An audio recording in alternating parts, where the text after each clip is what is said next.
Hello everyone, I am Jaideep Lokur. Today we are going to talk about SAP adoption approach. In our earlier session, we talked about why leading organizations are going for SAP as their software. And also we talked about how business processes in integrated way are mapped into SAP. Today, we are going to talk about how organizations can adopt the SAP, how their adoption strategy will be, how their roadmap will be, how the scalable approach will help them. All those aspects, we will talk about it. So, in SAP, we have a digital core.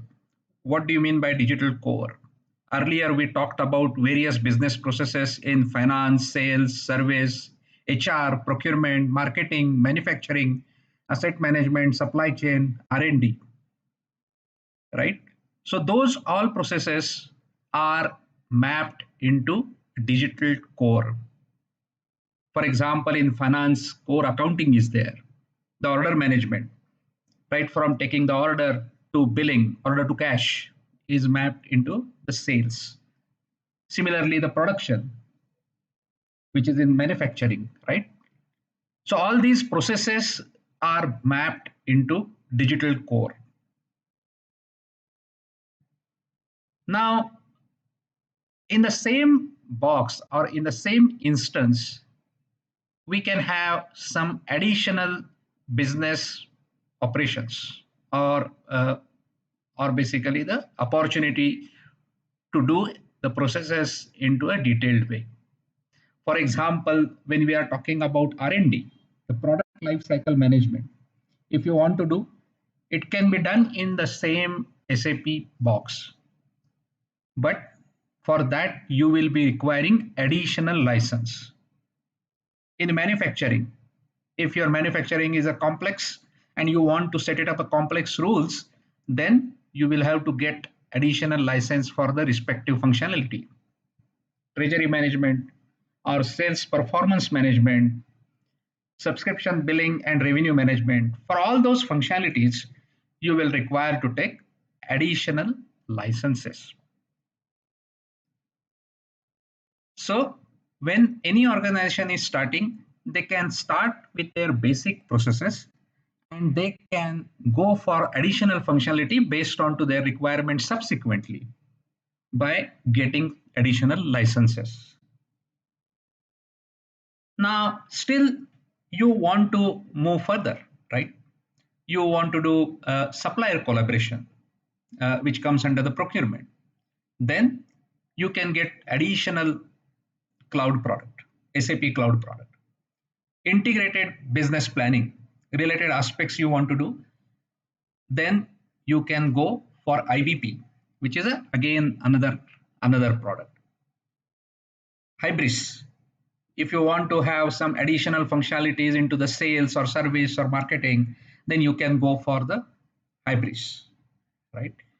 So the important part is that these all are the cloud products and they are or they can be seamlessly integrated with SAP, right? So there are three layers. As a digital core, you will get basic functionality in your basic license.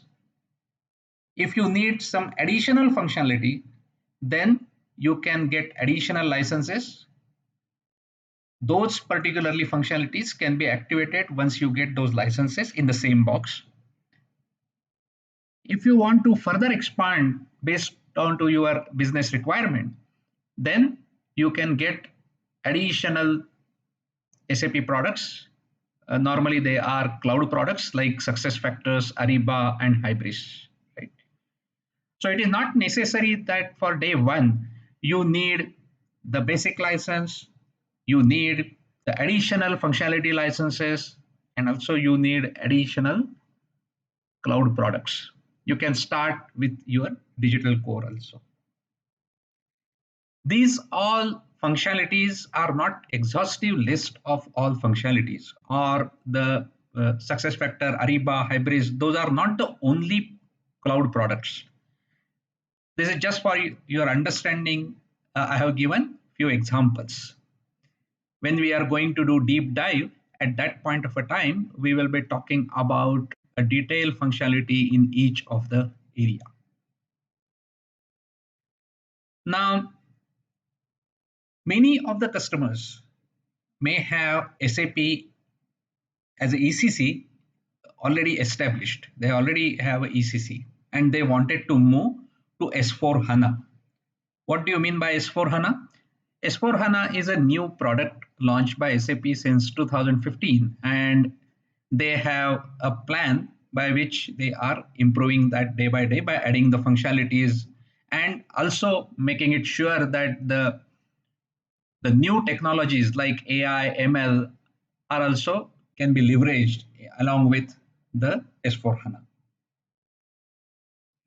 So all the functionalities, let us take the example of sales. You are having a ECC, right? And you are doing your performance. You are performing your business. Now you want to expand the digital payments.